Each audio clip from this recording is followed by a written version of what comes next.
Happy tales with Harpreet में आपका स्वागत है। क्या आपको कई बार लगता है कि जो हुआ वो अच्छा नहीं हुआ? अक्सर कई लोगों को ऐसा लगता है, लेकिन बादशाह अकबर के दरबार में बीरबल का हरगिज़ ऐसा मानना नहीं था। उन्हें लगता था कि जो भी होता है अच्छा ही होता है। लेकिन एक दिन अचानक किसी कारणवश बादशाह अकबर की उंगली कट गई। ऐसा होने के बाद सभी दरबारी उनके साथ सहानुभूति जताने लगे और दुख प्रकट करने लगे। लेकिन बीरबल ने बादशाह को कहा कि बादशाह, जो भी होता है अच्छे के लिए होता है।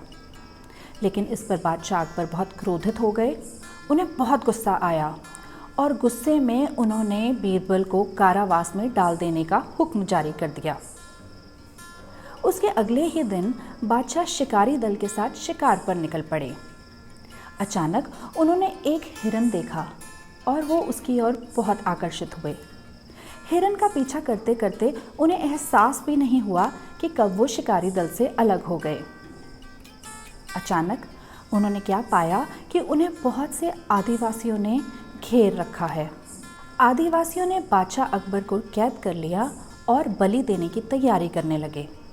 लेकिन जब अचानक उन्होंने देखा कि बादशाह की उंगली कटी हुई है, तो आपस में विचार विमर्श करने के बाद उन्होंने ये निर्णय लिया कि वह बादशाह की बलि नहीं दे सकते, क्योंकि कटी हुई उंगली के साथ बलि देने पर देवता क्रोधित होंगे।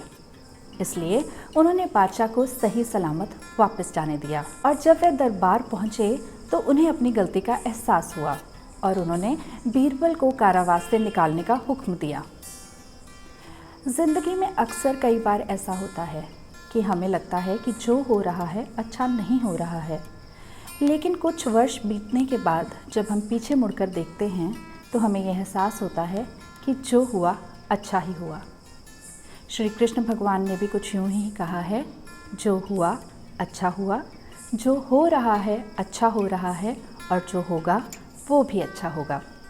अगर आपको हमारी कहानी पसंद आई होगी तो लाइक, शेयर और सब्सक्राइब करें हैप्पी टेल्स।